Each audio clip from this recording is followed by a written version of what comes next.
Les mencionaba que esta inflamación, dependiendo del tiempo de evolución, va a presentar determinados síntomas y signos. Doctor, no se ve las diapositivas, disculpe.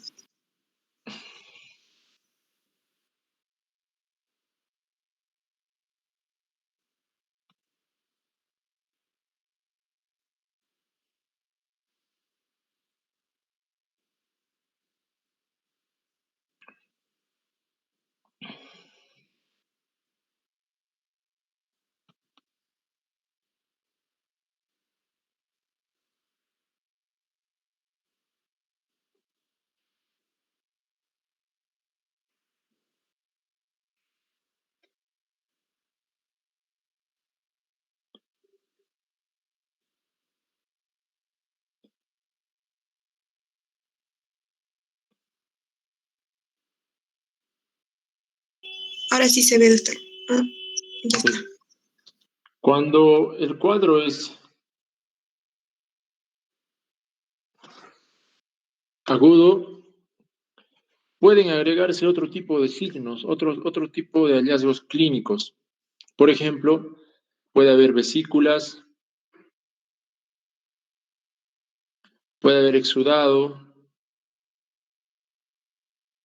el prurito es más intenso, puede haber pápulas, lógicamente el eritema, y el prurito suele ser intenso, pero además se puede asociar ardor, sensación de calor, ¿no? O quemazón. Cuando esta dermatitis se va haciendo más crónica, lo que hace la piel como un fenómeno de protección es engrosarse. A este engrosamiento se denomina liquenificación. La liquenificación es un engrosamiento de la piel por rasgado crónico. Cuando la lesión es crónica, cuando la dermatitis es crónica, además de la liquenificación se puede presentar también pigmentación, hiperpigmentación o también hipocromía. La piel también suele perder el color cuando un estímulo agente externo es de larga data o de largo tiempo. Así como dermatitis tiene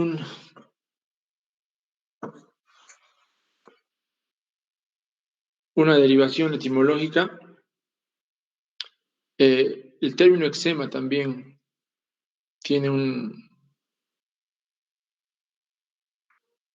término etimológico que lo describe. Proviene del griego que se llama exein, que significa hierve. Y esto hace referencia a ese otro síntoma que les mencionaba, ¿no?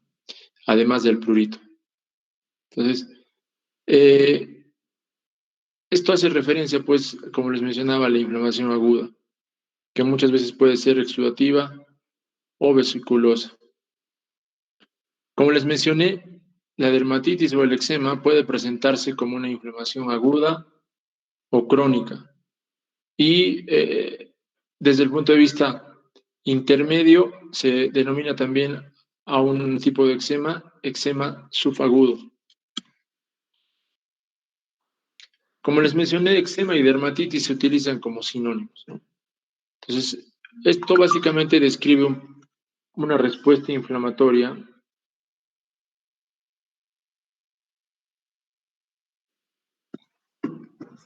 y que desde el punto de vista clínico va a tener, además de prurito, diferentes tipos de lesiones, pero la que predomina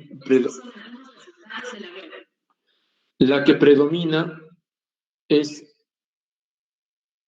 lo que les mencioné, el eritema,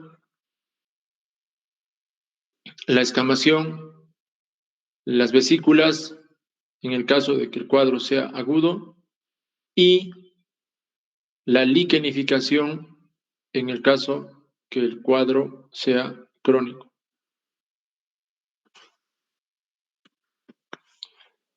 El eczema agudo o dermatitis aguda como les mencioné, clínicamente se va a manifestar con el eritema, edema también, eso es muy importante, edema, vesículas, de las cuales va a haber drenaje de un material exudativo, seroso.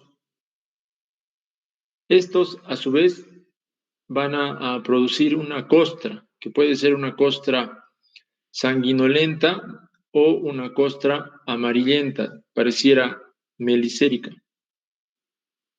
¿Okay?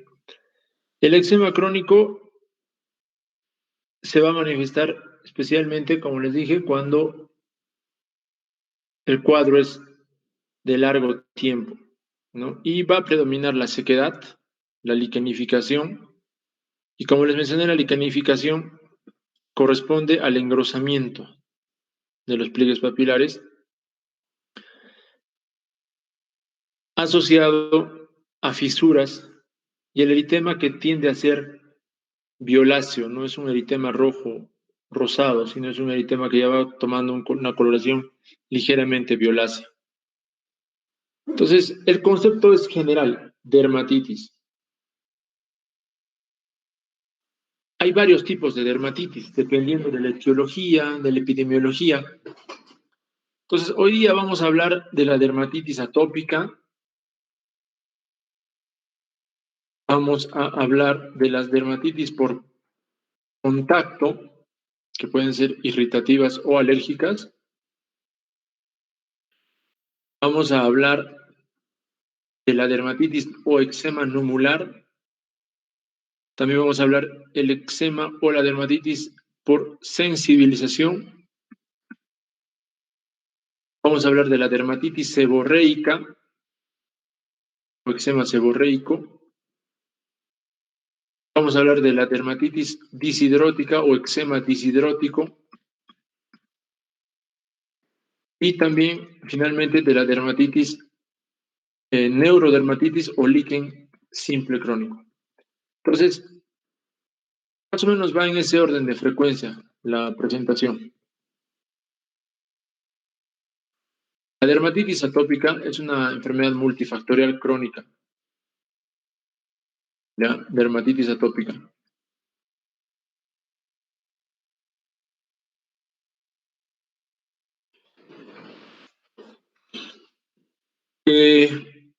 Se caracteriza por el prurito en algunos pacientes que tienen una condición genética por la que la piel de estos pacientes tiende a ser seca. Y esta sequedad produce una alteración de la barrera cutánea.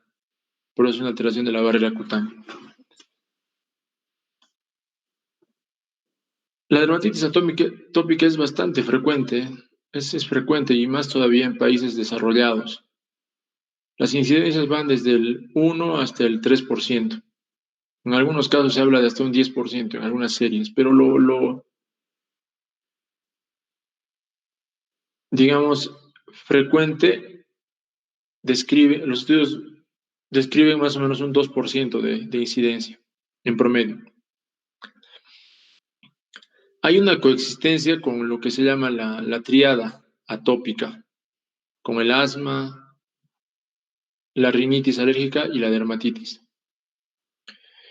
Tiene un componente genético, en realidad es multifactorial, pero existe un componente genético importante, ahí existe un compromiso inmunológico y también existe un componente ambiental.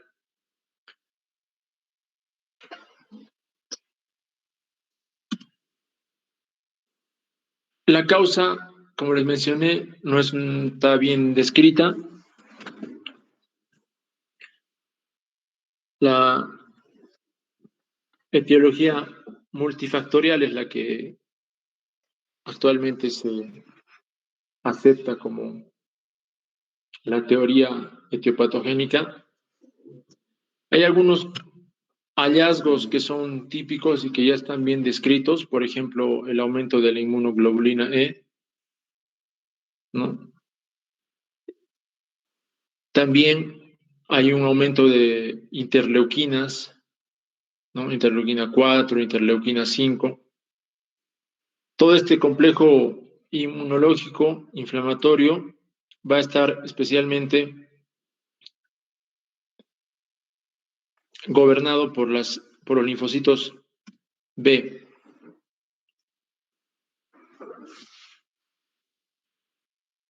La inmunoglobulina G también está presente.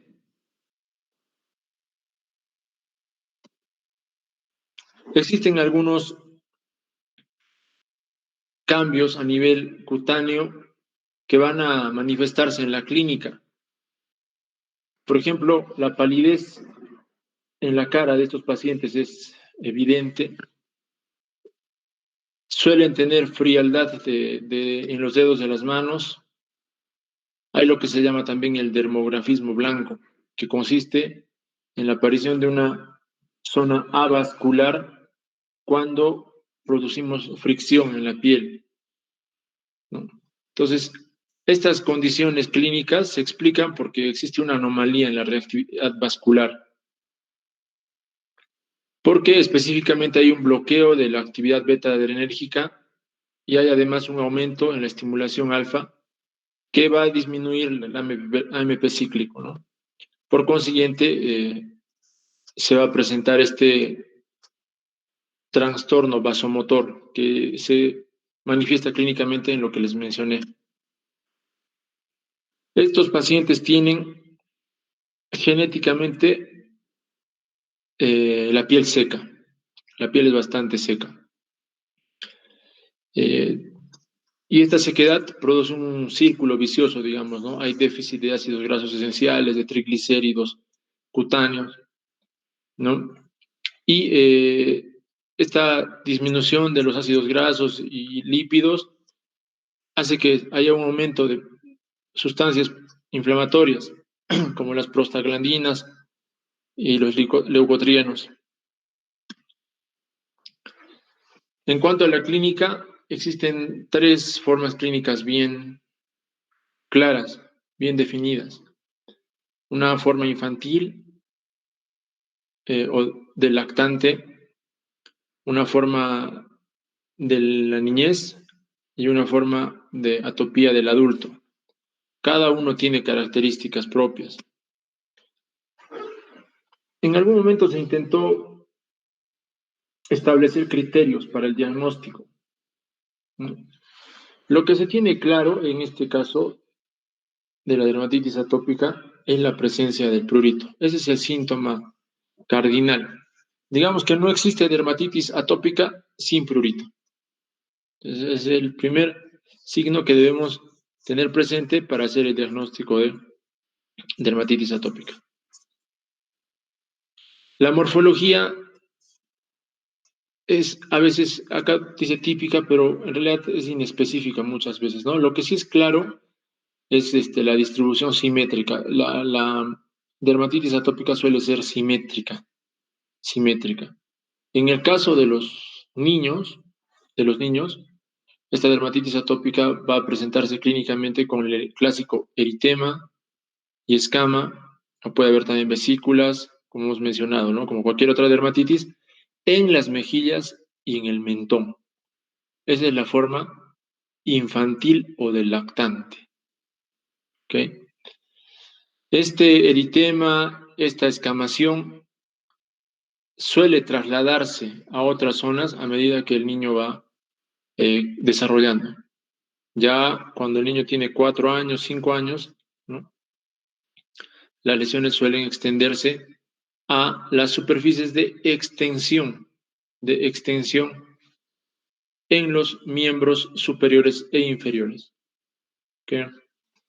Otra característica de la dermatitis atópica es que es un cuadro crónico recidivante, es decir, hay periodos de exacerbación y periodos de remisión.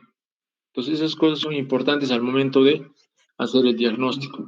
La historia personal que les mencioné de atopía es importante, ¿no? Si algún familiar ha tenido asma o rinitis, alguno de los hijos tiene mayor predisposición a hacer rinitis, asma o también dermatitis atópica. Es la triada atópica. Hay algunos otros hallazgos que se consideraron en algún momento como criterios menores, ¿no? Como por ejemplo las dermatitis recurrentes en las manos y en los pies.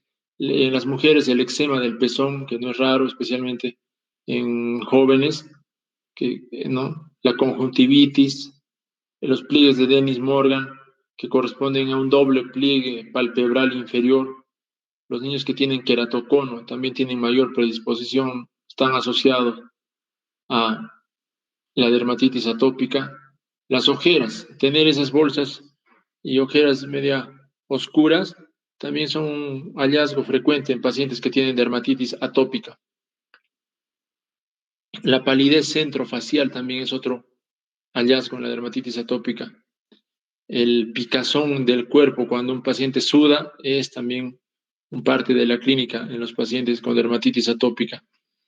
Los niños que no toleran la lana, que inmediatamente haciendo contacto con la lana, estas prendas de lana, inmediatamente refieren prurito intenso, ¿no?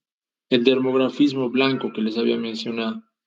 La acentuación perifolicular, que es lo que llamamos en la queratosis pilaris, son pequeñas papulitas, especialmente en los brazos.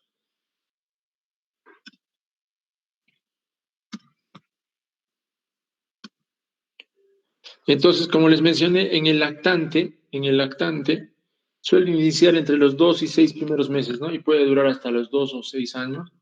Y lo que les mencioné, localización frecuente, mejillas y mentón. Eso es lo típico, mejillas y mentón, respetando la zona centrofacial. Centrofacial. Miren. Entonces aquí hay eritema y escama, eritema y escama, y miren cómo está la zona del pliegue nasogeniano y la zona perioral. Se respeta esa área. Entonces, eczema atópico o dermatitis atópica del lactante.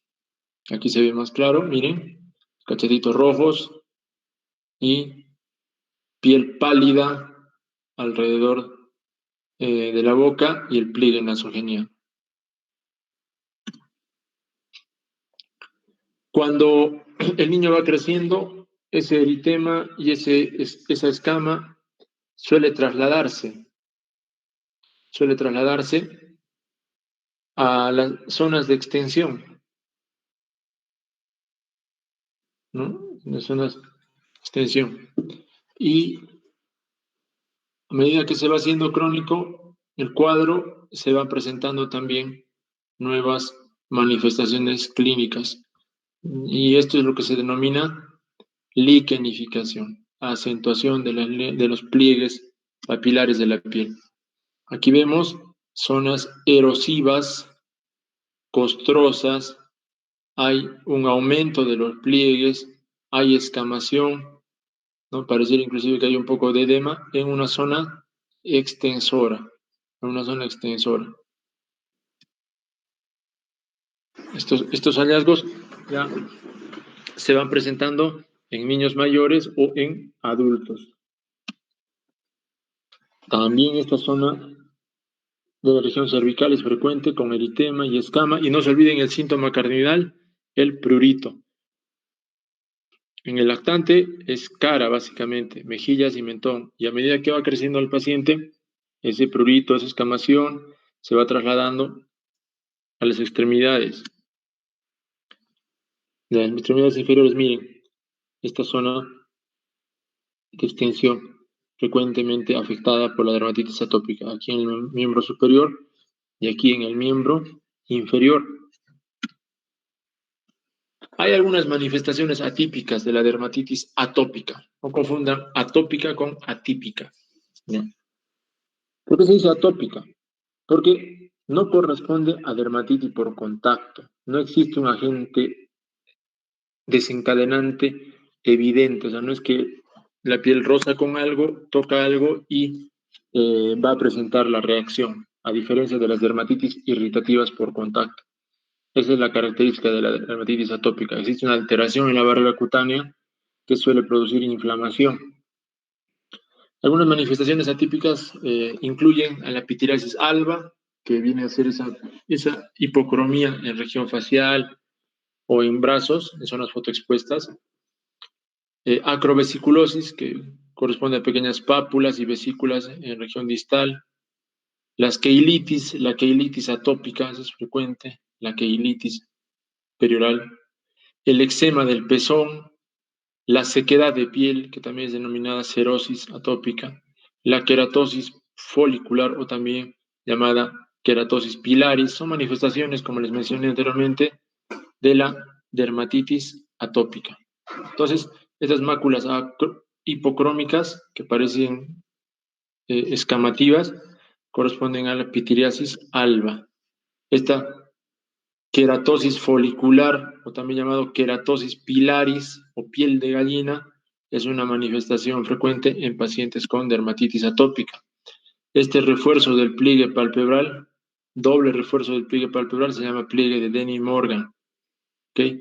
Y las ojeras son típicas en los pacientes atópicos. Eritema y escama en la axila, en pliegue, también es otra manifestación de la dermatitis atópica, especialmente cuando se trata de un cuadro simétrico. Bien, en ambos lados, simetría, eritema, escama, un poco de hipocromía ya, como parte de una secuela del cuadro crónico. También puede haber, miren, ese exudado, ¿no? Que nos denota una dermatitis aguda. Pitiriasis alba, estas pequeñas máculas hipocrómicas localizadas en zonas fotoexpuestas con acentuamiento folicular corresponden a pitiriasis alba. De igual forma, miren estas máculas hipocrómicas con ligera escamación localizada en la zona fotoexpuesta de la extremidad superior derecha corresponde a una pitiriasis alba, que es una condición que suele asociarse con la dermatitis atópica. Se han descrito varios agentes desencadenantes para la dermatitis atópica, ¿no? Por ejemplo, algunos agentes irritantes, aeroalergenos, algunos agentes microbianos, ¿no? Como el estafilococo aureus. Esto está bien descrito, inclusive Staphylococcus aureus es considerado uno de los principales agentes desencadenantes hoy en día para la dermatitis atópica. La presencia de este hongo levaduriforme, que es la malacesia, cándida, ¿no? Infecciones del tracto respiratorio alto, también cambios hormonales, el estrés, el clima también puede estar considerado como un agente desencadenante para la dermatitis atópica. Los pelos de los animales también, que son aeroalergenos, ¿no? Los ácaros, ni qué decir. Entonces, en el caso del tratamiento, la base del tratamiento es el uso de corticoides tópicos y la hidratación, entendiendo que la dermatitis atópica tiene como factor etiopatogénico importante la sequedad de la piel. En segundo lugar, vamos a hablar de la dermatitis de contacto. Específicamente vamos a hablar de los dos tipos de dermatitis de contacto más frecuentes. Dermatitis de contacto irritativa y dermatitis de contacto alérgica, ¿no? La dermatitis de contacto, lógicamente, es una reacción inflamatoria secundaria al contacto con un determinado irritante, ¿no? Esta respuesta inflamatoria, esta reacción inflamatoria, puede ser una reacción inmediata o una reacción posterior en relación a una respuesta inmunológica de tipo adaptativa. ¿Ok? Entonces, la dermatitis de contacto irritativa, como su nombre lo dice, es producida por una sustancia irritante, ¿no es cierto? Por un mecanismo no inmune. Es una reacción inmediata de la piel, ¿no? En cualquier parte del cuerpo o por cualquier agente físico o químico que ha sido aplicado a la piel a una determinada concentración y un tiempo y espacio determinado, ¿no? Que sea capaz de producir una lesión en la piel. Para ello no debe haber una sensibilización previa, ¿no? Por ejemplo, que uno entra en contacto con el líquido de la batería del carro. Entonces, eso puede producir una irritación inmediata que produce los típicos signos de una dermatitis, es decir, eritema, escama, vesículas, exudado. Es una irritación inmediata. A diferencia de la dermatitis de tipo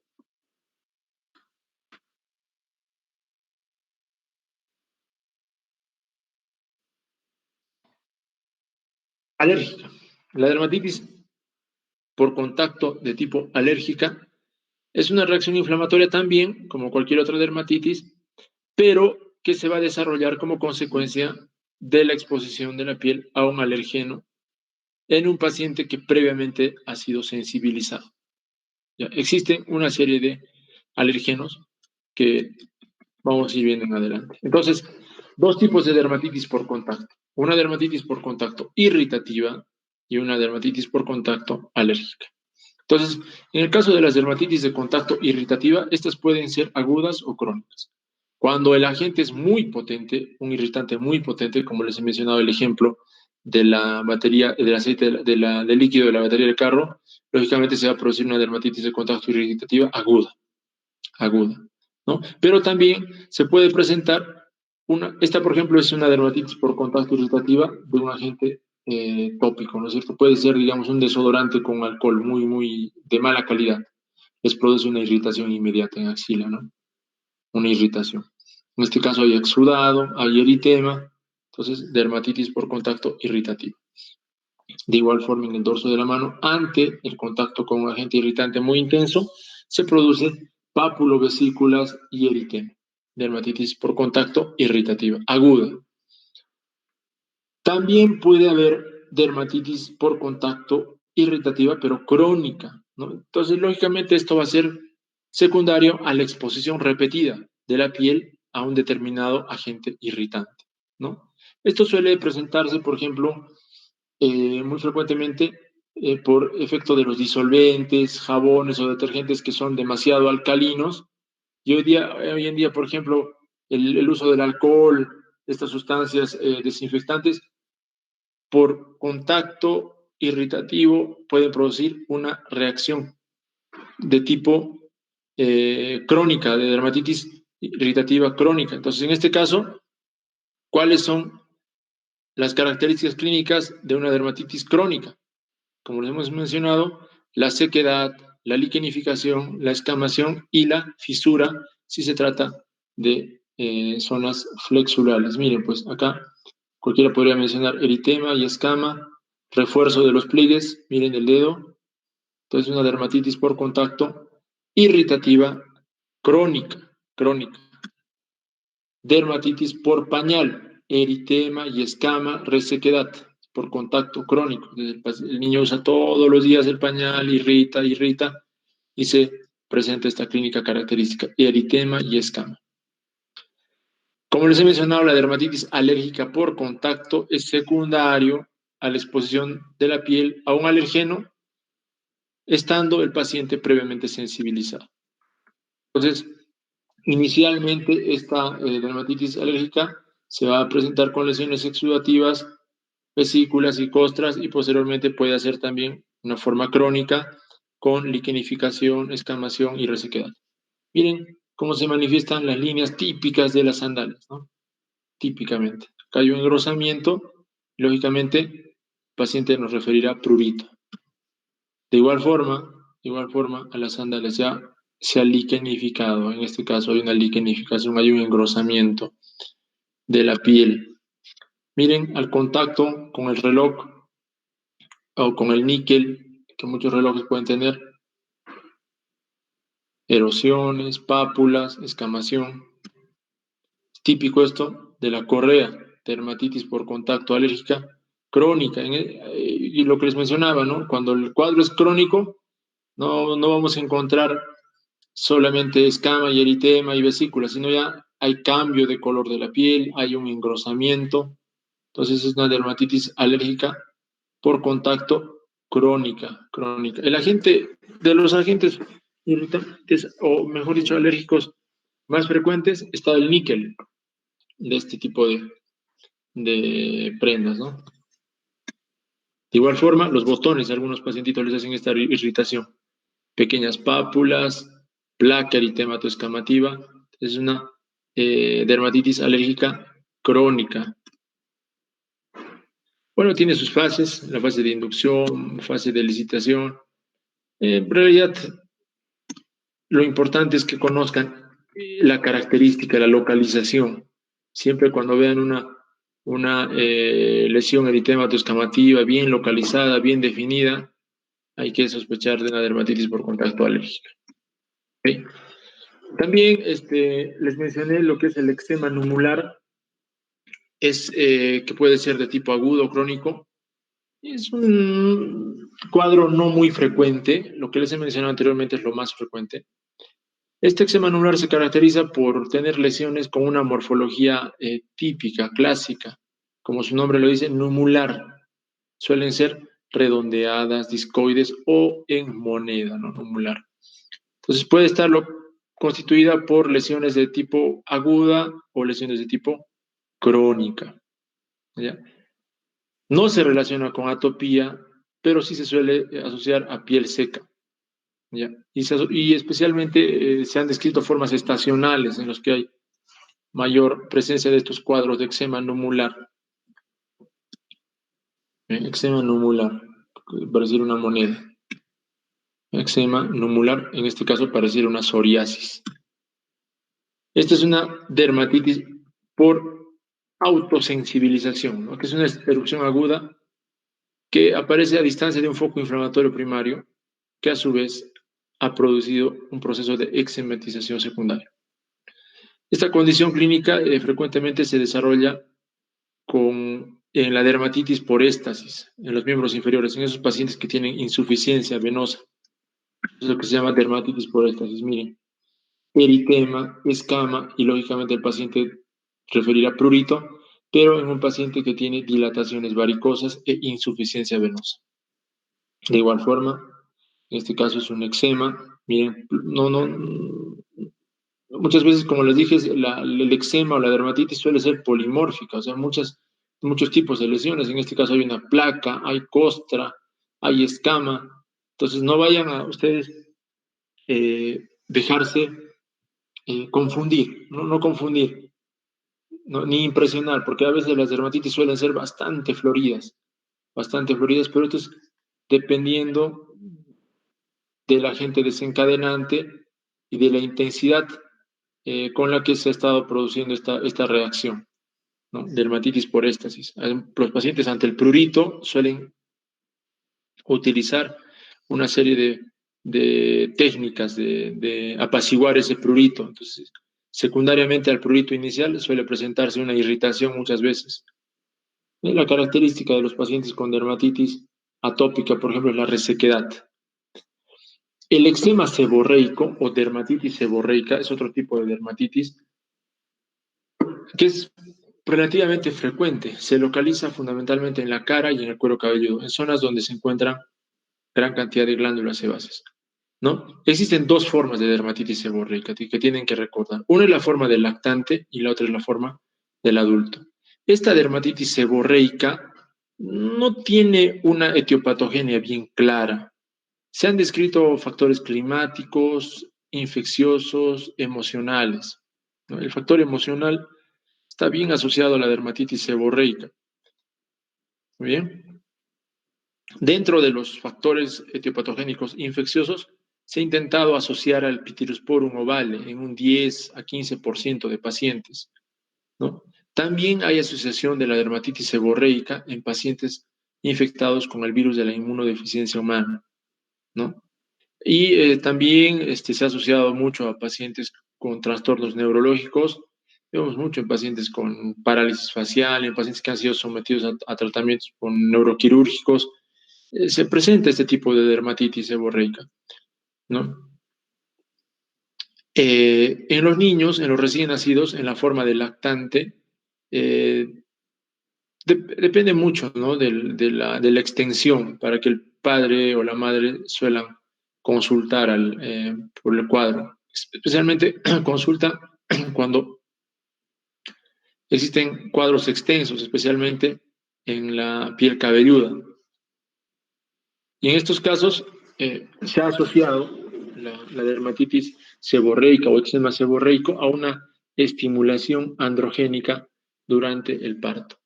Entonces, ya yendo más o menos con la parte clínica, la dermatitis seborreica infantil o del lactante tiene la característica de aparecer entre la tercera y octava semana de vida y puede durar hasta los 6 meses. Por eso se llama también del lactante, ¿no? Clínicamente, como toda dermatitis, se va a manifestar con escamas, costras y eritema, especialmente en el cuero cabelludo. Es lo que se denomina también costra láctea. También se presenta en la zona centrofacial con el clásico eritema y con la escamación. Puede presentarse también en el pliegue del cuello, en la axila e inclusive algunos niños pueden hacer una forma eritrodérmica, es decir, todo el cuerpo con eritema y escama, ¿no? Hay un síndrome con nombre propio que se llama síndrome de Leiner, que se caracteriza por la presencia de lesiones que semejan dermatitis seborreica y que van a evolucionar a la eritrodermia, ¿no? Y esto se asocia a diarrea y alteraciones inmunológicas. Eso se llama síndrome de Leiner. Lesiones semejantes a dermatitis seborreica asociadas a diarrea y alteraciones inmunológicas. Esta es la costra láctea, una placa blanquecina, escamativa, en la piel cabelluda de un lactante, ¿no? Alguno podría plantear el diagnóstico de tinea capitis, pero no se olviden, la tinea capitis no es frecuente en los lactantes. La dermatitis seborreica del lactante o infantil, sí. De igual forma, eritema y escama, costras en la piel cabelluda de un lactante, dermatitis seborreica. Este eritema y la escamación suele trasladarse a la cara, a la frente, a la zona nasogeniana y corresponde también a una dermatitis seborreica. Esta dermatitis seborreica puede extenderse al área del pañal, a la zona superior del tórax posterior y son simplemente formas clínicas de dermatitis seborreica en el lactante. En el adulto, de igual forma, se presentan las características lesiones escamativas y eritematosas, pero especialmente en la región interciliar, en el surco nasogeniano y en las cejas, además de la zona retroauricular, ¿no? También se puede encontrar lo que se llama la blefaritis seborreica, caspa seborreica a nivel del párpado, ¿no? Entonces, en el adulto es diferente. El eritema y la escama se traslada al pliegue nasogeniano, como estamos viendo en la imagen, a la región retroauricular. Suele ser simétrica. Existen múltiples diagnósticos diferenciales de la dermatitis seborreica, ¿no? En el caso de la dermatitis seborreica del lactante o infantil, hay que considerar a la dermatitis atópica, a la psoriasis, otro tipo de enfermedades eritematoscamativas, ¿no? Dermatitis del pañal por contacto, la dermatitis de Leiner o síndrome de Leiner que les he mencionado. En los adultos hay que considerar la psoriasis, que también es una enfermedad eritematosa escamativa, la pitiriasis versicolor, que es una enfermedad infecciosa producida por un hongo. El lupus eritematoso sistémico se puede presentar en su forma subaguda con placas eritematosas escamativas. Las tiñas, de hecho, es la primera posibilidad diagnóstica que debemos descartar cuando tenemos una placa eritematoescamativa. ¿Cómo se descarta? Con una simple prueba que se llama KOH directo. Otro tipo de dermatitis o eczema es el eczema disidrótico, ¿no? Es una forma de eczema o dermatitis que se presenta en manos y pies y que se caracteriza por brotes de vesículas e incluso ampollas en las palmas y plantas especialmente, ¿no? Muchas veces se ha descrito o se ha asociado a otro tipo de dermatitis, como por ejemplo la dermatofitosis de la piel, del pie. O sea, el paciente tiene hongos en los pies, pero hace una reacción IDE, una reacción a distancia en las manos con vesículas y ampollas en las manos. Entonces, cuando ustedes analizan esas ampollas en las manos, no encuentran ningún hongo, pero le revisan los pies y encuentran gran cantidad de hongo. Tratan el hongo del pie y las lesiones de la mano desaparecen. Eso se llama reacción en IDE, o en reacción a distancia. Miren, esta es una dermatitis disidrótica o eczema disidrótico, altamente pruriginoso. Estamos, ¿no es cierto?, recordando que todas estas patologías que estamos revisando tienen prurito, tienen picazón. eczema disidrótico, gran picazón, de igual forma, lesiones exudativas en manos. Otro tipo de dermatitis muy frecuente es lo que se llama la neurodermatitis o líquen simple crónico, ¿no? Que se va a caracterizar por el desarrollo de placas liquenificadas como consecuencia del rascado constante en la piel sin que exista un factor predisponente aparente, ¿no? Entonces, netamente un componente neuropsiquiátrico, ¿no? Existen algunas zonas típicas de esta neurodermatitis o líquen simple, en la nuca, en las piernas, en el tobillo, en los genitales, en los pacientes mayores especialmente tienen intenso prurito en la zona genital, sin que exista eh, ningún otro hallazgo, ningún otro agente etiológico. No hay hongos, no hay bacterias, no hay ácaros, pero el paciente refiere gran cantidad de prurito, producto de un componente neuropsiquiátrico importante. Estas neurodermatitis suelen ser en pacientes mayores de 40, 50 años y mucho más frecuente en pacientes ancianos. ¿Ya? Neurodermatitis, pacientes mayores. Y la localización no se olvide.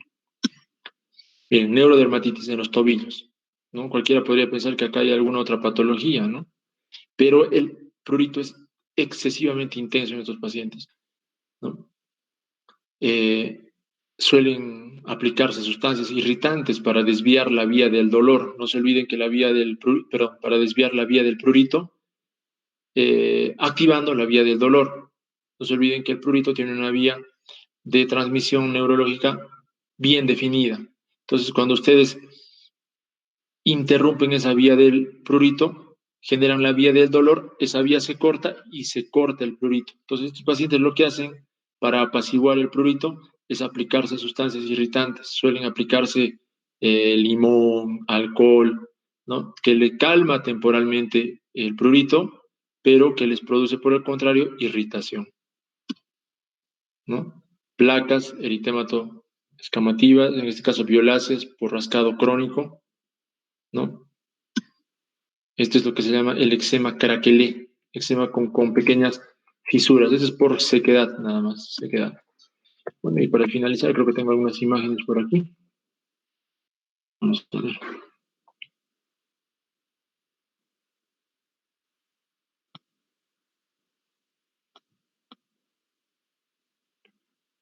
Vayan alistando su presentación a los otros jóvenes.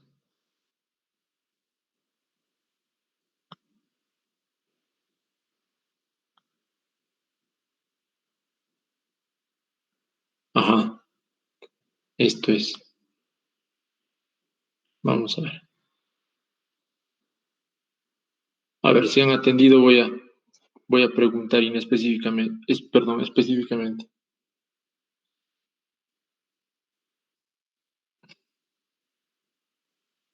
A ver, vamos a preguntar.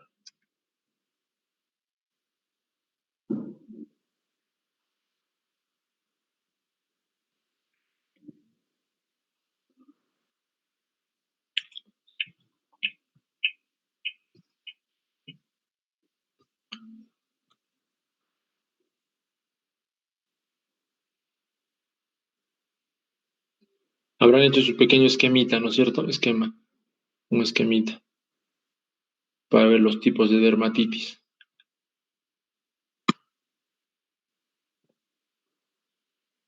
Mejor aquí. A ver,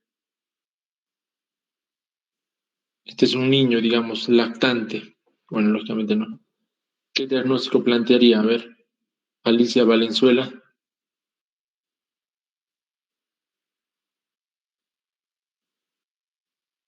Si fuera un lactante.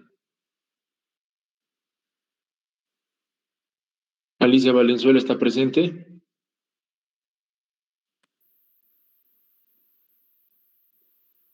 No está. Alina Corimanya. Alina Naola Corimanya. ¿Está presente?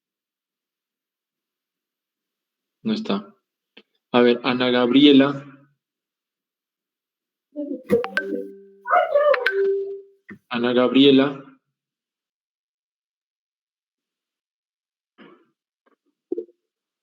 Ana Cierto. Gabriela. Ya, a ver, ¿qué plantearía? ¿Qué tipo de dermatitis plantearía cuando se presenta una costra enorme en la piel, en la cabeza de un lactante?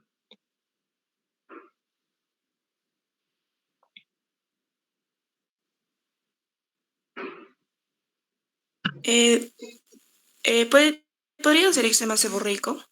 Muy bien, dermatitis seborreica, de lactante, costra láctea. Aquí, en las manos, cuando es una liquenificación crónica. ¿Qué tipo de dermatitis en las manos es la más frecuente? A ver, Diego Armando. Diego Armando. Por contacto, doctor. Muy bien, Diego Armando. Perfecto. Puede ser Siempre en la mano. Ven, cuando vean en la mano eritema, escama o liquenificación, lo primero que hay que sospechar es una dermatitis por contacto. Hay fisuras inclusive aquí. Fisura, miren, fisura. Entonces hay que preguntar al paciente, ¿no? ¿Qué actividad realiza? De repente agarra mucha agua, mucho detergente, o de repente es un paciente que se dedica a algunas actividades específicas, ¿no? Porque hoy día tienen pacientes con electricistas, por ejemplo, ¿no? Agarran algunas sustancias que contienen metales que son irritantes o les producen alergia. Entonces hacen dermatitis o alérgicas o irritativas. ¿Ok? A ver, aquí, Heidi Mariela. Heidi Mariela. ¿Qué forma tienen estas lesiones? Mira esta lesión de aquí. Es en moneda, doctor, la lesión. De moneda. Entonces, ¿cómo se llama esa? Allá el eczema numular. Numular, ¿no es cierto? Ya estamos entendiendo que estos pacientes te vienen a la consulta por prurito, ¿no es cierto? Escamación y todo eso. Eczema numular. Aquí. A ver, Luisa Beltrán. Sí, doctor, presente. A ver, ¿qué le impresiona este cuadro? Que es un lactante, entonces podría ser una dermatitis del pañal. Puede ser del pañal. Ya, Una pero, ¿qué son estas pápulas? A ver, Luisa.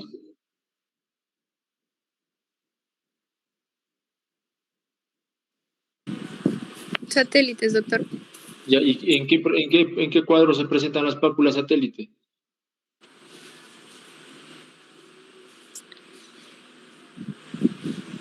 El cándida. Candidiasis del pañal. Entonces siempre traten de diferenciar ello. Cuando es una dermatitis, tiene los bordes bien delimitados, el eritema y el escama son clásicos. En cambio, en la candidiasis ya las pápulas satélite. Miren aquí. Vamos a ver. Rodrigo Nacho. ¿Está presente? Muy bien, eso es lo que me interesa. Para mí, esto es una dermatitis, tienes que decirlo, ¿cierto? ¿Por qué? ¿Qué hallazgos clínicos vemos, Rodrigo? A ver.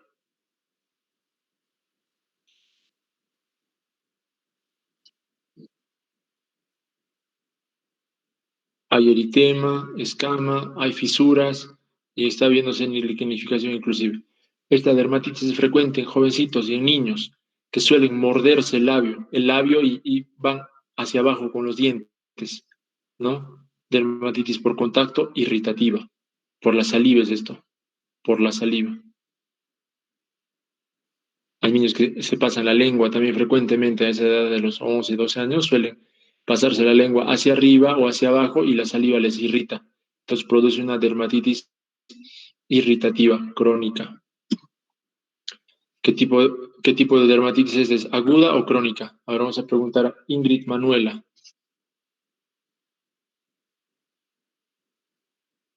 Ingrid Manuela.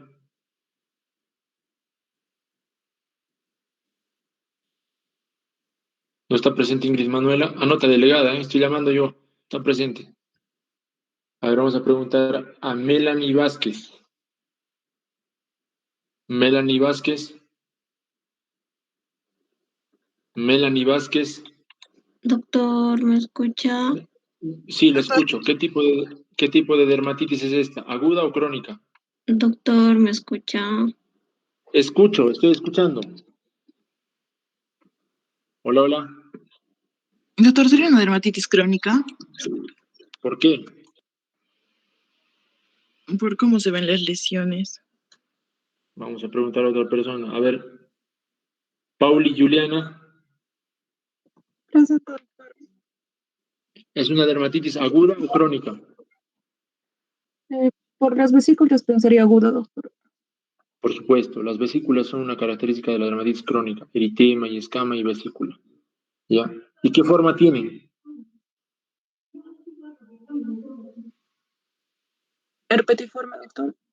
Herpetiforme, sí, tienen muchas veces, muy bien, es una herpetiforme. Muchas veces los eczemas agudos suelen representarse o suelen parecerse a una infección por herpes, ¿ya? Pero la característica, no se olviden, de la dermatitis es el prurito intenso, que el paciente se rasca terriblemente. La dermatitis aguda, un eczema numular, agudo, eczema numular, este es un agudo. ¿Y esto qué es?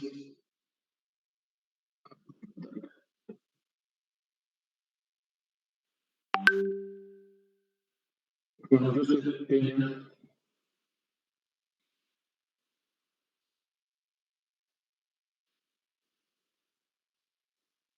Presente, Peña. Juan Joseph. Doctor, no se le está escuchando. Sí, ¿escucha? Sí, doctor. A ver, Una dermatitis por contacto. por contacto, no se olviden siempre, eso es lo primero que tiene que venir a su cabeza cuando vean escama en palmas, por contacto. Y aquí, vamos a preguntar a ver a Luisa nuevamente. ¿Qué es esto, Luisa? Beltrán.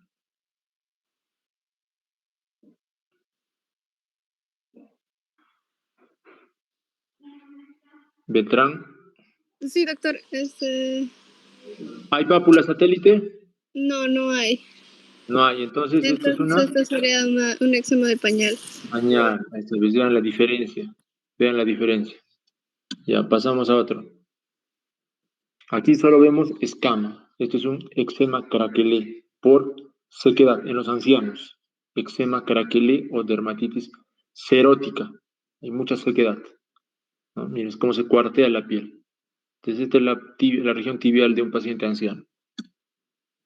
Esto vamos a preguntar a ver a otro pacientito, a otro alumno. A ver, Lilia Ceballos.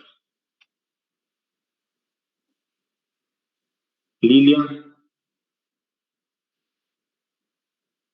Ceballos está presente.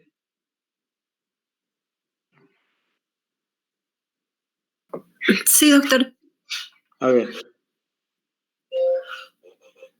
Hay eritema y escama en zona nasogeniana y en región interciliar. ¿Qué tipo de dermatitis es? Seborreica, doctor. Seborreica, la típica dermatitis seborreica. Eritema y escama. Ok. Vamos un poquito más. Ahí está. Muy bien, entonces hemos visto la parte de dermatitis. Es frecuente esto, es frecuente, repasen muy bien. Es bueno que conozcan las formas de dermatitis, los tipos de dermatitis. El tratamiento de todas las dermatitis tiene como patrón fundamental el uso de corticoides. ¿Ya? Los corticoides de mediana, de baja, de alta potencia, eso lo vamos a ver en la clase. Por un tiempo prudente, 5 a 7 días. Las dermatitis rápidamente desaparecen con corticoides. ¿Ok? Entonces, el grupo que le toca exponer.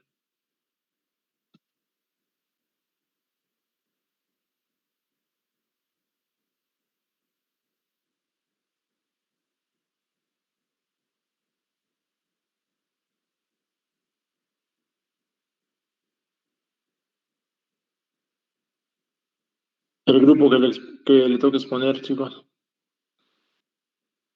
Ya, doctor, ahorita un ratito.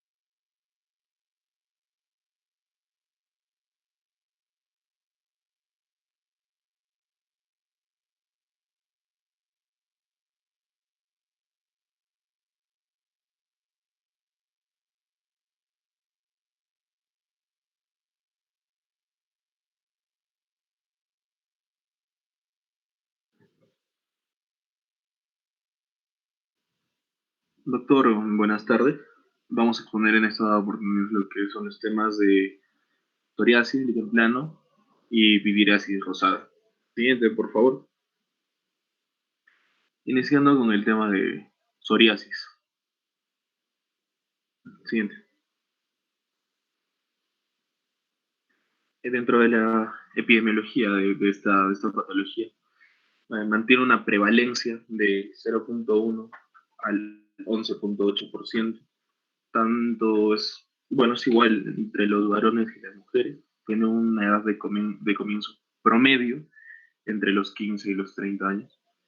La definición de la psoriasis viene a ser una enfermedad cutánea inflamatoria de tipo crónica, la cual va a estar bien caracterizada por alteraciones complejas, varias alteraciones a nivel de lo que es la diferenciación y también el crecimiento de la epidermis, y la causa principal es desconocida. Se le asocia a varias, pero en sí es desconocida. Siguiente. Para hablar de la patogenia, tenemos que dividir en varias partes todo esto, tanto lo que son el desarrollo de las lesiones, cuáles son los participantes de tipos celulares en esta psoriasis, qué tipos de células reguladoras, etcétera, y otros tipos celulares que participan. Para hablar respecto a la fisiopatología, primero tenemos que hablar de la mediación inmunológica que hay, ¿no?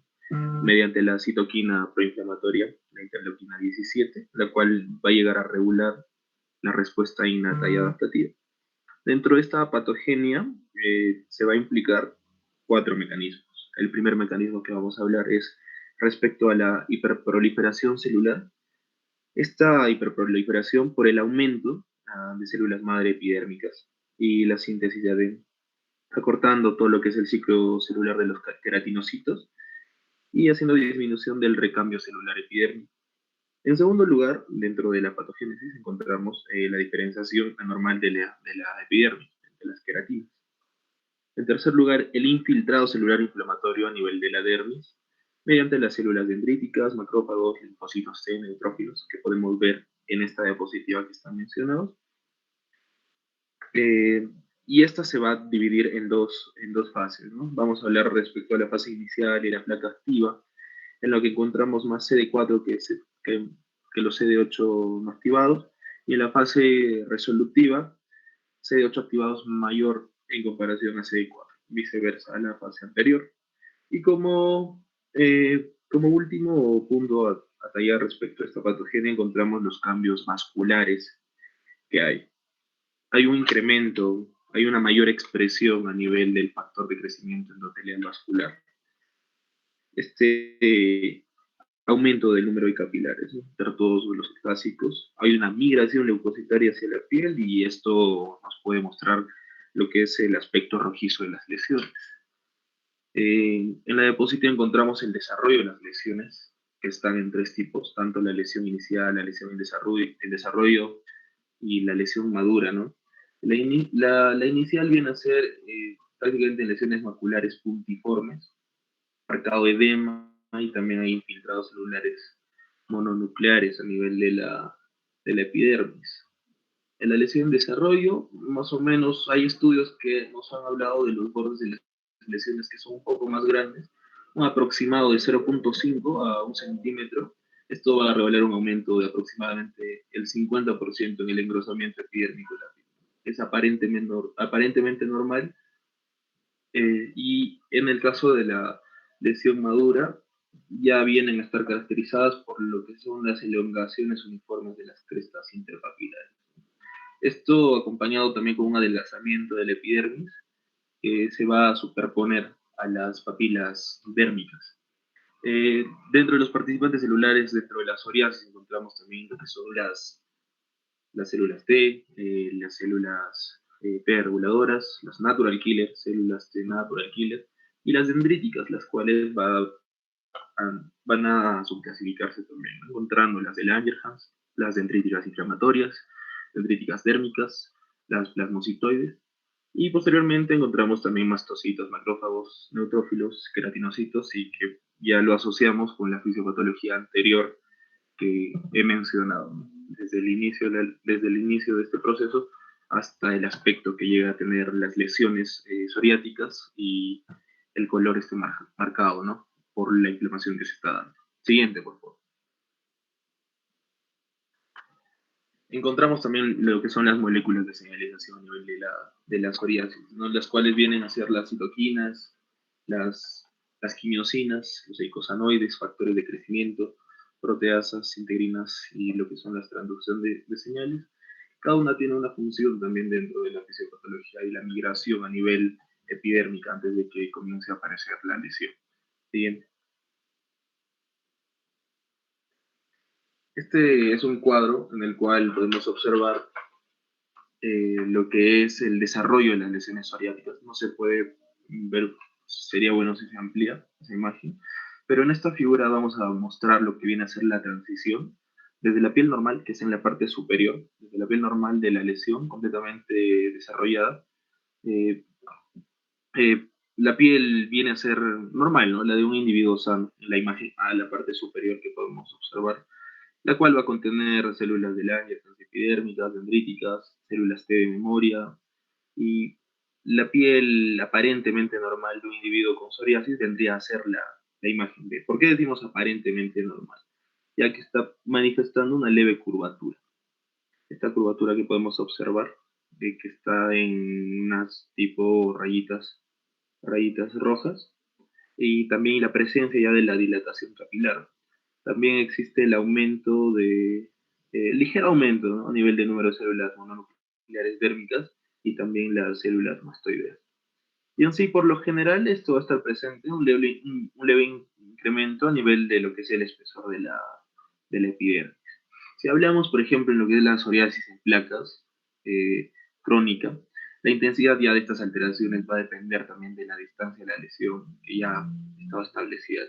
La zona de transición de una lesión en desarrollo, también como podemos observar en la imagen C, que es la tercera, ya va a estar caracterizada por incremento progresivo de la dilatación y también lo que es la atorfosidad capilar. Hay un número de células mastoideas, también macrófagos, células T y de granulación de las células mastoideas, que podemos observar en las puntas de las flechas. Vamos a encontrar a nivel epidérmico lo que es el espesor aumentado con crestas interpapilares, que vienen a ser cada vez más prominentes. Existe también este ensanchamiento propio de los espacios extracelulares, y así hasta el desarrollo que podemos ver en la parte B, en la cual ya la epidermis nos muestra una lesión madura, ¿no? La cual va a estar manifestada por un considerable, un marcado aumento, aproximadamente unas 10 veces, a nivel de lo que es la hiperproliferación de los queratinocitos. Este se va a llegar a extender hasta todas las capas inferiores suprabasales, va a haber la pérdida de la marca, pero no necesariamente llega a ser uniforme, ¿no? Siguiente. Dentro de las manifestaciones clínicas, tenemos que hablar principalmente respecto a los antecedentes, ¿no? Si hay cuál es la de comienzo, antecedentes familiares, molestias articulares. También vamos a detallar un poco lo que es la psoriasis en las articulaciones. Y las lesiones cutáneas, la lesión típica de la psoriasis viene a ser una placa roja, elevada, que está bien delimitada, que presenta una superficie con escamas blancas. Pueden todas estas variar en lo que es el tamaño, desde las pápulas puntiformes hasta placas de gran tamaño, que van a llegar a cubrir grandes y distintas superficies a nivel del cuerpo. Debajo de esta escama de la piel se va a presentar lo que es el eritema, es uno brilloso, brillante, homogéneo, aparecen los puntos de sangrado, en el caso de que se retire esa película porque se lesionan los capilares dilatados que se encuentran en la parte inferior. Ya esto ya también más adelante vamos a hablar respecto a este signo de Auspitz, ¿no? Este se denomina signo de Auspitz. También la psoriasis tiende a ser una erupción de tipo simétrica, lo que tenemos que tener en claro, y puede también haber casos en el cual se presente unilateralmente. También tenemos que hablar del fenómeno de Koebner, el cual es una respuesta isomórfica, la cual viene a ser la inducción traumática de la piel sin lesiones. Se produce más frecuentemente durante los brotes de la enfermedad y es un fenómeno de todo o nada. O sea, ¿qué quiere decir este fenómeno de todo o nada? Un fenómeno de Koebner, que si la psoriasis se produce en un sitio de la lesión, se producirá en todos los sitios de la lesión. Normalmente se produce en un lapso de tiempo de 7 y 14 días después de la lesión, pero no es específico de la psoriasis. Siguiente. Este raspado metódico de Brock, bueno, ya viene más que todo en el tratamiento, pero lo estamos adelantando a esta parte de la presentación, ya que mencionamos el signo de Auspitz anteriormente, entre las manifestaciones clínicas. ¿En qué consiste este raspado metódico de Brock? En 3 pasos distintos, el cual inicia por el desprendimiento con traumático, usando la mano, podría ser desprendimiento de las escamas finas, las escamas superficiales, ¿no? En este caso ya se considera como el signo de la bujía, la primera parte. En un segundo lugar, se despega la membrana fina, esta membrana que se desprende, bueno, se considera la de Duncan-Buckley. Y en tercer lugar, ya aparece el punteado hemorrágico en la parte inferior eritematosa, ese punteadito que ya es el signo de Auspitz. Siguiente. Estas son imágenes en las cuales podemos observar el signo de Auspitz en la parte izquierda, en el cual vamos a llegar a observar este punto sangrado, ¿no? Luego que se elimina la placa superior, la placa que estaba cubriendo esa película. Y en el lado derecho, el fenómeno de Koepner. Este fenómeno de todo nada, el cual vamos a dividirlo en esta imagen en dos, la parte superior, la imagen número A, psoriasis que llega a aparecer en sitios de biopsia, ¿no? Y en la imagen B, el brote de la psoriasis en la espalda, ¿no? Luego de que haya una quemadura solar. Por eso podemos ver la parte media, que es la que ha estado cubierta en este caso por ropa, pero se ha dado justo en la zona que se ha lesionado, se ha presentado lo que es este fenómeno. Siguiente. Los patrones clínicos, los distintos tipos de presentación de la psoriasis, los vamos a mencionar en esta parte, iniciando con la psoriasis vulgar, que es la más frecuente, aproximadamente en un 90% de los pacientes, que presenta placas rojas escamosas, las cuales van a estar distribuidas simétricamente en regiones de extensión de las extremidades, como pueden ser los codos, las rodillas. También pueden presentarse en el cuero cabelludo, en la región lumbosa baja, las nalgas, los genitales. Otros sitios también en los cuales puede presentarse es el ombligo, la región interglútea. Puede haber pequeñas lesiones únicas que al unirse pueden hacerse confluentes y recién llegan a formar placas, cuyos bordes podrían hacer podrían parecer un mapa, ¿no? En este caso ya la denominación cambia, viene a ser la psoriasis geográfica. También puede extenderse lateralmente, pueden adquirir un aspecto piercingado debido a la confluencia, a la unión de distintas placas en una zona del cuerpo, ya es la psoriasis girata, y las lesiones en forma de anillo, bueno, por el nombre psoriasis anular, lesiones también en forma de cono, la psoriasis rupioide, y lesiones cóncavas hiperkeratósicas en forma de anillos que se parecen a la valva de una ostra, que venía a ser la psoriasis ostrácea. Lesión con escamas gruesas y placas grandes, la psoriasis elefantina, y el anillo hipopigmentado asociado a radiación UV o asociado a tratamiento y corticosteroides tópicos, el anillo que también se puede presentar nosotros en consulta, y es bien delimitado, que delimita la lesión, es el anillo de Werner. También hay imágenes que les voy a mostrar respecto a eso. Dentro de esta patogenia, para hablar de la psoriasis vulgar, puede deberse a la inhibición de la síntesis de prostaglandina. Siguiente. La psoriasis en gotas o psoriasis eruptiva ya viene a ser una erupción de pequeñas pápulas de un aproximado de 0.5 a 1.5 centímetros de diámetro. Todo esto sobre la región superior a nivel del tronco o distal de las extremidades. Mayor frecuencia en los adultos jóvenes y tiene la más fuerte asociación con el antígeno HLA, CW6 y una infección estreptocócica de la garganta. La psoriasis de pequeñas placas, lesiones que están en el rango de tamaño de 1 a 2 centímetros, que son más gruesas y escamosas, en adultos de países asiáticos.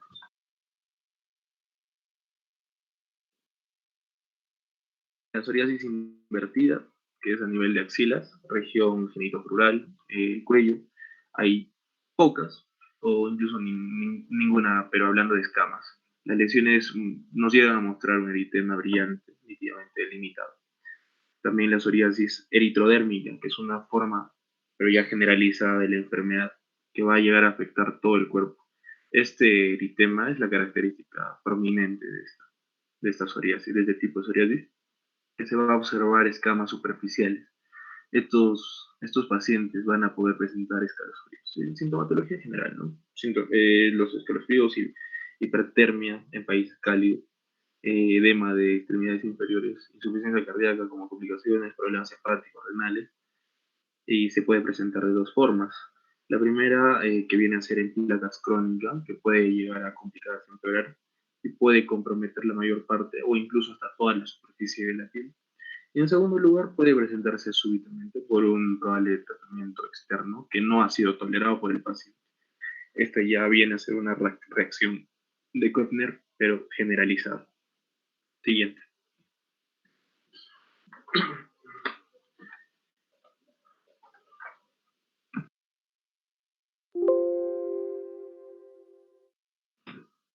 En estas imágenes vamos a observar las formas infrecuentes, ¿no?, de la psoriasis, el tipo de placa.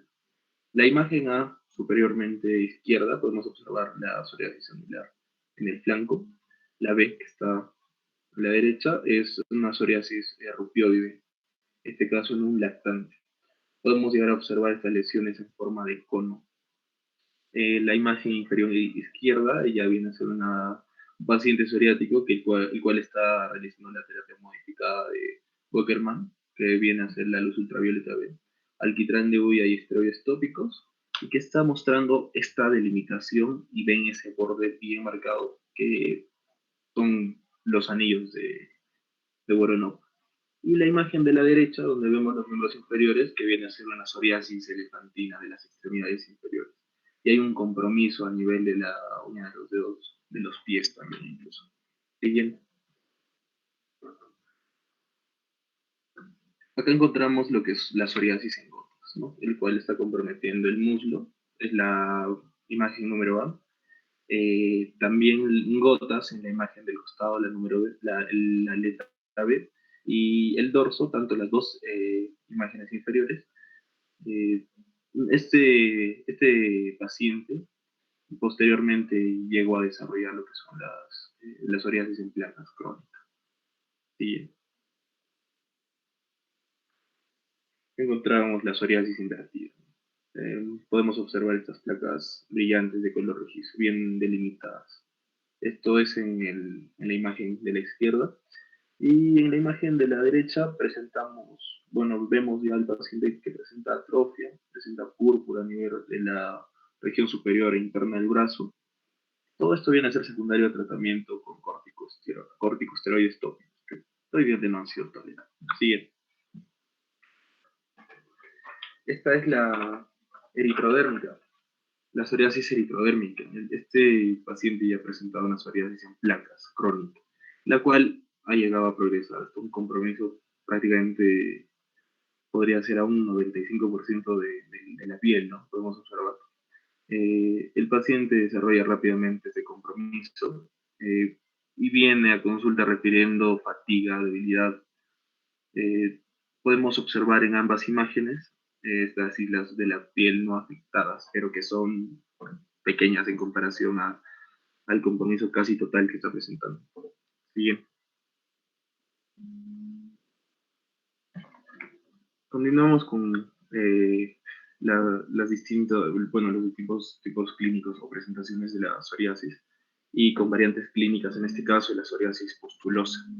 Viene a ser la psoriasis pustulosa generalizada, es la de tipo de Bowen-Sandbach, que presenta fiebre de varios días, presenta una erupción súbita generalizada de pústulas de un aproximado tamaño de 2 a 3 milímetros de diámetro. Todo esto a nivel de tronco, extremidades, lechos unguiales, palmas, plantas de los pies. Inician como parches, luego se hacen confluentes, se llegan a unir.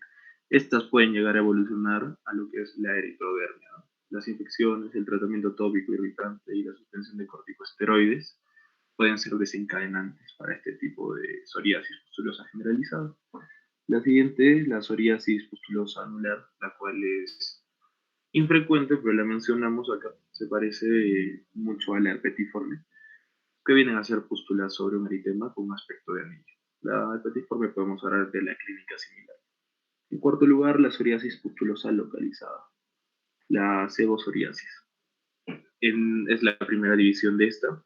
Las placas eritematosas y escamas grasosas localizadas a nivel de áreas seborreicas. Luego viene la psoriasis lineal, que es infrecuente, ubicada pero en miembros, y puede llegar a seguir un dermatoma. En el tronco puede existir también un nevo subyacente. La psoriasis también del pañal, que comienza entre aproximadamente los 3 y 6 meses de edad, que presenta un área roja confluente a nivel de todo el área del pañal, y posteriormente a días comienzan a aparecer pápulas rojas en el tronco, que también pueden comprometer los miembros. Estas pápulas van a tener escamas blancas y la cara puede o no puede estar comprometida. La psoriasis pustulosa exantémica. Esta va a aparecer después de una infección viral, con pústulas diseminadas en una psoriasis en placas generalizada, pero no presenta sintomatología general. ¿Cuál presenta sintomatología general? La primera que hablamos, la de von Sandwich. Esta es una figura en la cual podemos mostrar psoriasis pustulosa generalizada, la de tipo de von Sandwich. Pústulas que vienen a ser pequeñitas, pero un aproximado de tamaño que en teoría tiene que ir de 1 a 3 milímetros, pero acá están midiendo como máximo 2 milímetros de diámetro, y la piel podemos observarla también eritematosa. Siguiente.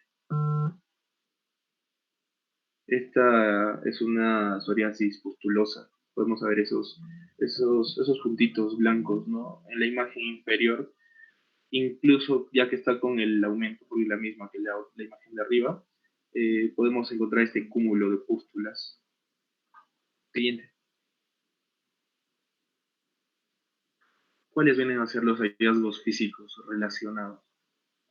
Son tres generalmente. Las alteraciones unguiales en la psoriasis, la lengua geográfica y la artritis psoriásica, ¿no?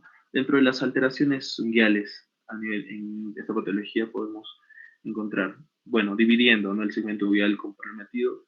En el cuadro de la derecha podemos ver lo que aparece a nivel de la matriz proximal. Pueden ser las lesiones que son estas famosas líneas de BAU, ¿no? Ese es el signo clínico a nivel de matriz proximal. A nivel de la matriz intermedia encontramos lo que es la leuconiquia. A nivel de lo que es la matriz distal encontramos la onicólisis focal, también la placa unguial adelgazada, y hay un eritema a nivel de la lúnula. El hecho unguial presenta o nos muestra el signo de la gota de aceite o el parche asalmonado. También la hiperkeratosis subunguial, onicólisis, también hemorragias subunguiales lineales. A nivel del segmento del hiponiquio encontramos hiperkeratosis subunguial. La placa unguial puede estar descascarada y puede aparecer una destrucción además de otros cambios secundarios en un sitio específico, y dentro de los pliegues proximales y laterales de la uña ya, bueno, se convierte ya en lo que viene a ser la psoriasis cutánea propiamente dicha, ¿no? Luego la lengua geográfica, que vendría a ser este trastorno inflamatorio de tipo idiopático, que ya se produce por la pérdida total de las papilas filiformes. Esto se va a presentar como parches eritematosos, normalmente asintomático, que tienen bordes serpinginosos y nos simula, nos parece a un mapa. Y la artritis psoriática, que no se toca en sí dentro de acá porque es un tema también un poco más complejo. Las manifestaciones extracutáneas frecuentes, que, bueno, ya vienen a tener un componente muy arraigado a lo que es lo genético, ¿no? Siguiente. Esta es imágenes principalmente a nivel de lo que son las uñas. En la imagen A podemos mostrar, bueno, nos muestra lo que es la onicólisis distal y las manchas en gotas de aceite. En la imagen B, que está a la derecha, encontramos la onicólisis distal. También hay una decoloración en parches asalmonados y presenta unas lesiones punteadas. En la imagen C nos muestra hemorragias lineales o fungiales y lesiones punteadas. Y en la última imagen ya, bueno, hay una onicodistrofia, ¿no? Ya hay pérdida de las uñas en este paciente que tiene artritis psoriática. Bien. ¿Cuáles vienen a ser los exámenes de laboratorio para nosotros? Bueno, cuando nosotros comenzamos a sospechar respecto a lo que es psoriasis, encabeza el examen histopatológico, principalmente para la psoriasis pustulosa, epidermis acantósica, que son características, y la hiperplasia psoriásica en lesiones más antiguas, ¿no? De patología ya previa. Y este examen se usa normalmente ya pues, en casos un poco raros. El examen también de perfil lipídico que tenemos que pedir porque normalmente encontramos los triglicéridos, colesterol elevados hasta un 15%, esta dislipidemia mixta que está elevada al 15%, el ácido úrico que tenemos que pedir está elevado normalmente hasta casi un 50% de los pacientes que presentan psoriasis. También pedir la inmunoglobulina A y complejos inmunitarios de inmunoglobulina A y marcadores de inflamación sistémica. Pedimos PCR, macroglobulina A2 y velocidad también de eritrosedimentación globular. Siguiente.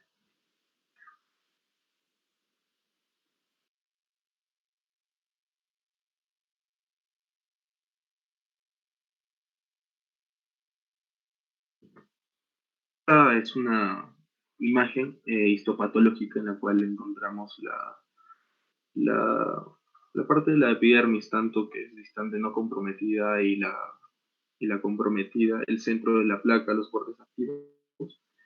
En la imagen A, en resumen, vendría a ser la pápula en cabeza del alfiler de la psoriasis, ¿no? En lo que es la transición desde los bordes hacia el centro de la lesión, que podemos observar un engrosamiento progresivo de la epidermis, que también presenta elongación de las crestas interpapilares, aumento de dilatación y tortuosidad de los vasos, y también un aumento de infiltrado de células mononucleares. En la imagen de ella, bueno, donde hablamos de una comparación de la piel no comprometida versus la comprometida, para esta imagen se han tomado biopsias de aproximadamente 4 milímetros del mismo individuo, en el cual encontramos la distante no comprometida, perdón. Se tomó también de la parte superior de la espalda, aproximadamente 30 centímetros, de la lesión de psoriasis, en la cual la no comprometida, cerca del borde, se llega a obtener que de 0.5 centímetros del borde de una placa de 20 centímetros en el paciente, había estado ya presente por muchos años. Eso era lo que estábamos hablando hace un rato, en las lesiones que ya presentan también una larga data, ¿no? Y en la parte inferior que podemos observar tanto el centro de la placa y el borde activo, acá para diferenciar las lesiones de larga data con las lesiones actuales. Siguiente. Diagnósticos diferenciales para la psoriasis. Lo vamos a dividir tanto en lo que es psoriasis vulgar, en gotas, la eritrodérmica y la pustulosa. Con mayor probabilidad para la psoriasis vulgar podemos encontrar lo que es el eczema discoide o el eczema anular, el linfoma cutáneo de células T y la tiña del cuerpo, ¿no? También podemos observar o a considerar los distintos diagnósticos diferenciales, que también lo podemos observar, para ya no estar mencionándolos porque son varios. Dentro de la psoriasis en gotas, con mayor probabilidad en diagnósticos diferenciales podemos encontrar lo que es la pitiriasis rosada, la liquenoide también crónica y el líquen plano. Para psoriasis eritrodérmica, con mayor probabilidad, la eritrodermia por fármacos, la escama, el síndrome de Sézary y la pitiriasis rubia pilaris. Y para la psoriasis pustulosa, con mayor probabilidad, los diagnósticos diferenciales de impétigo, la candidiasis superficial, síndrome de artritis inactiva y la foliculitis superficial. ¿Sí?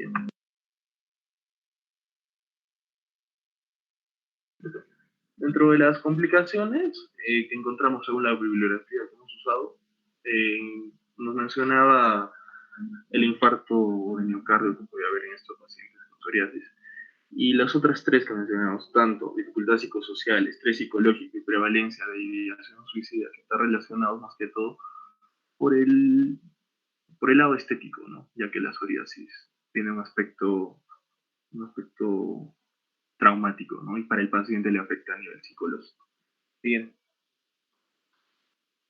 ¿Cuáles vienen a ser los factores modificables dentro de la psoriasis?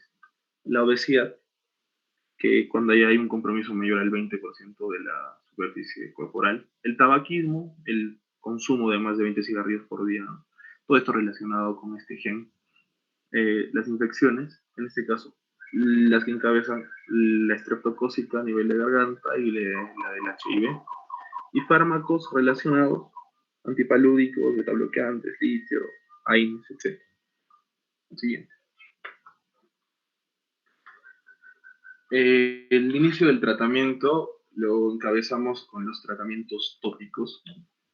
Este es un cuadro muy interesante en el cual nos hablan tanto del mecanismo de acción, la dosificación, la eficacia, seguridad, contraindicaciones y las observaciones de cada uno de estos distintos fármacos, pero le vamos a poner énfasis tanto lo que es un poco el mecanismo de acción y cuál es la dosificación.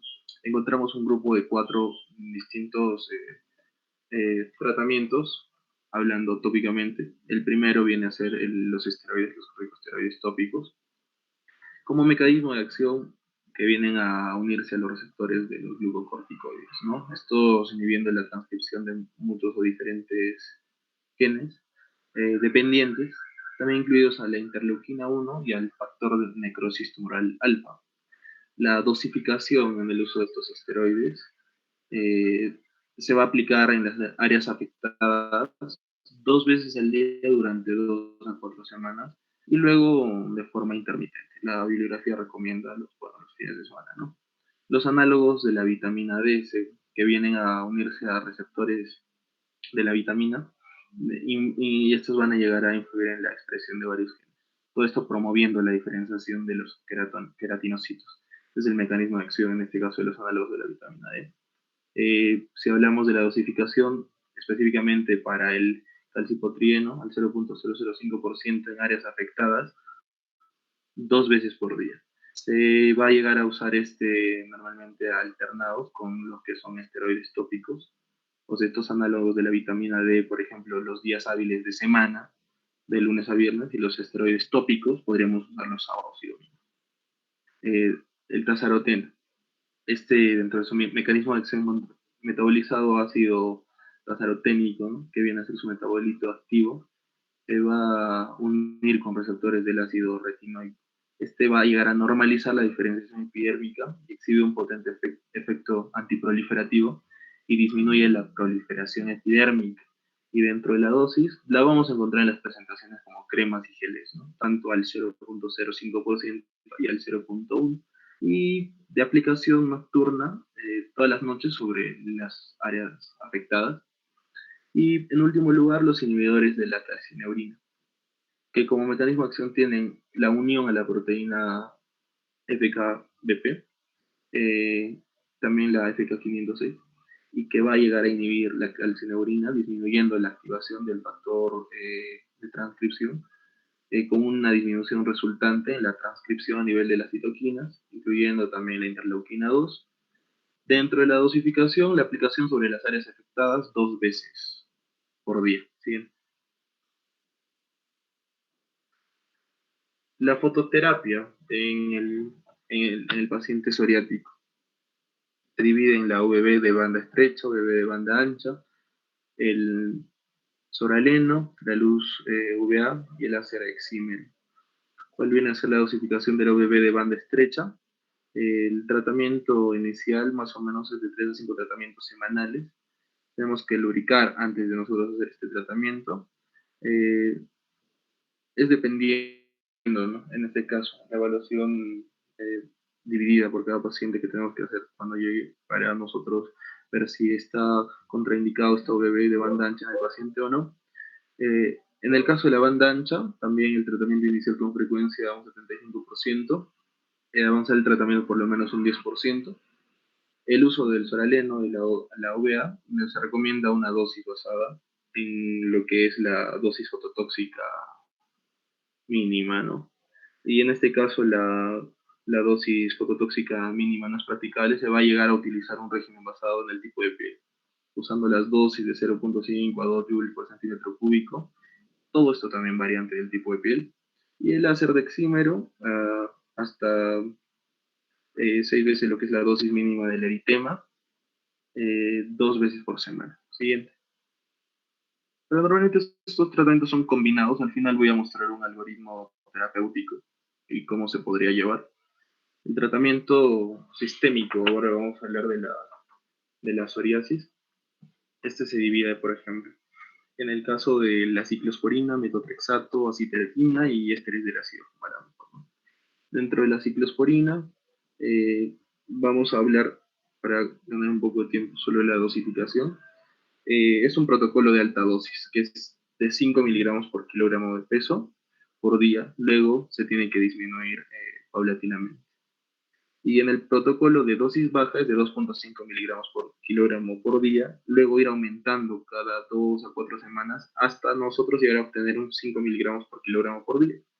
Y la disminución progresiva se recomienda cuando se suspende ya la administración del fármaco. En el caso del metotrexato, se inicia con una dosis de prueba de 2.5 miligramos y luego se aumenta gradualmente la dosis hasta alcanzar su nivel terapéutico. Este es un rango promedio de 10 a 15 miligramos por semana, máximo de 25 a 30 por semana.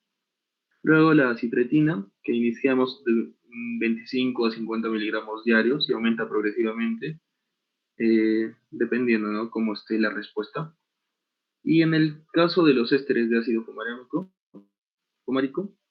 comenzar con dosis baja y aumentar de forma progresiva semanalmente.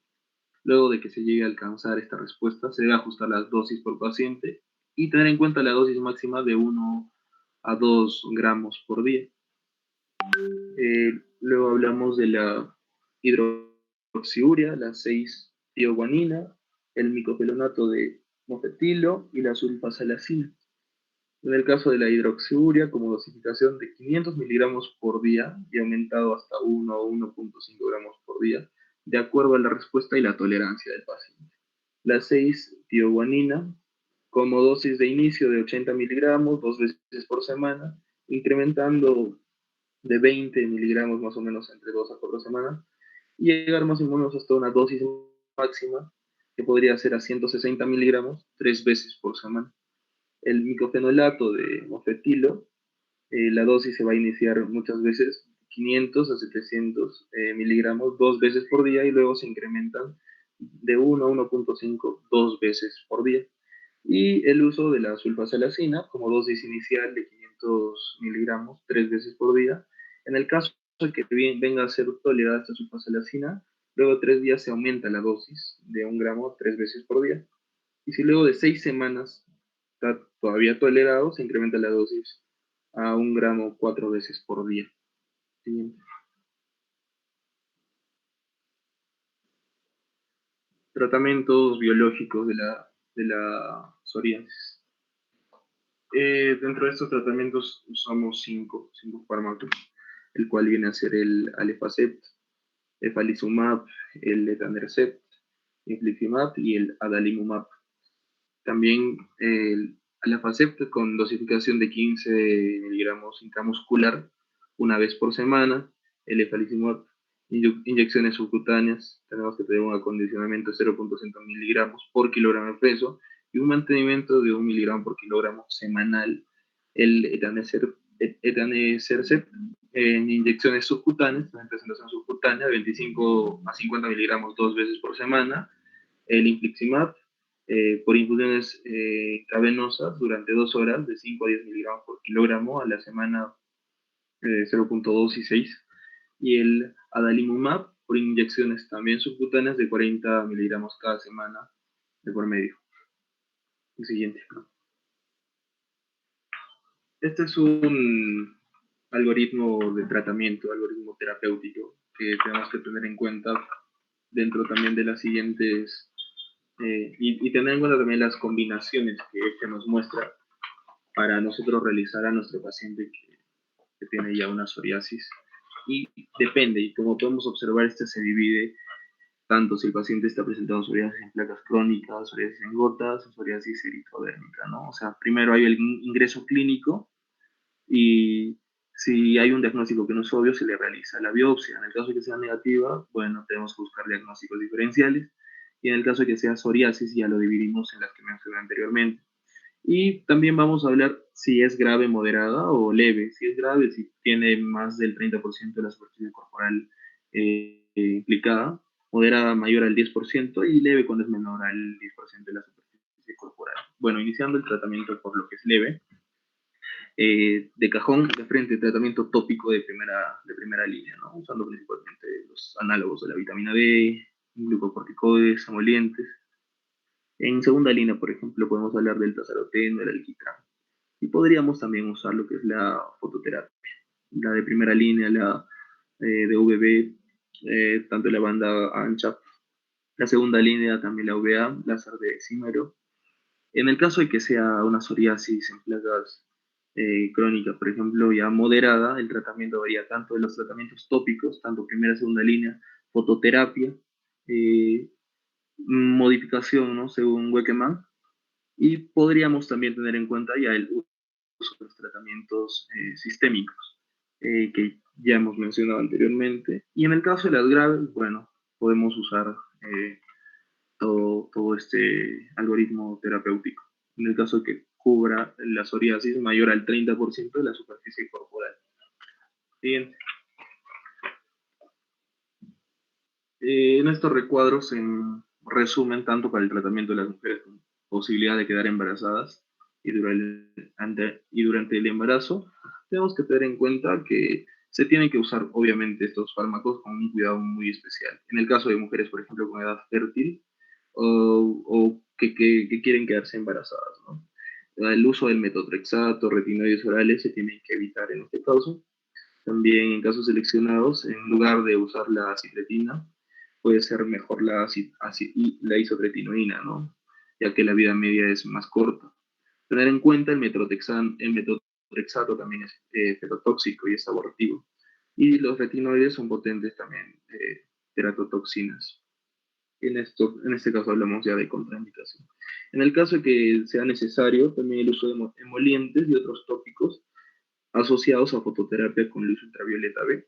Y hay varios agentes tópicos, principalmente los corticosteroides y el calcicotrieno, que vienen a ser de categoría C para el embarazo.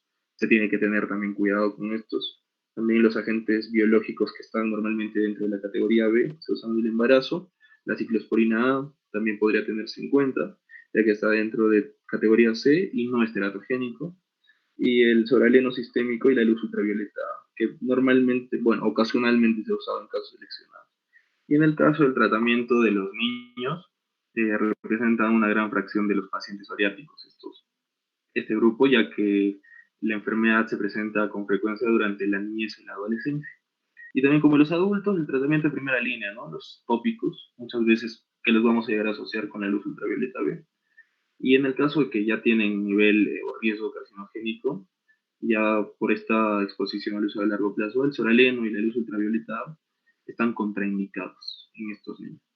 De la misma manera también la decisión del tratamiento con agentes sistémicos, ¿no? Que tenemos que tener mucho cuidado. Siguiente, por favor. Y como última imagen para mostrar, podemos encontrar resultados positivos y negativos al tratamiento de la psoriasis. La imagen A podemos ver la semana 0 y la semana 10, en la cual ya hay una resolución prácticamente completa después de 10 semanas de tratamiento con el infliximab. En el caso B también nos muestra una marcada mejoría luego de 28 días de tratamiento con el uso de la ciclosporina A.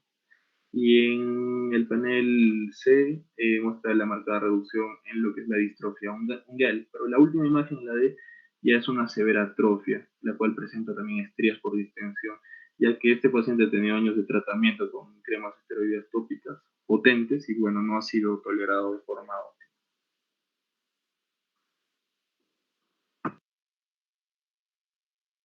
Ahí esperamos, chicos, ahí esperamos. ¿Quién le toca el en plano?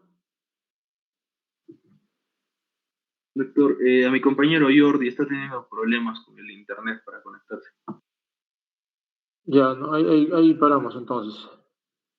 Ahí paramos. Entonces, vamos a seguir la siguiente clase, hacemos alguna revisión de imágenes y esas cosas. Ya nos ha ganado el tiempo. Nos vemos el siguiente lunes entonces. Ya, doctor, gracias.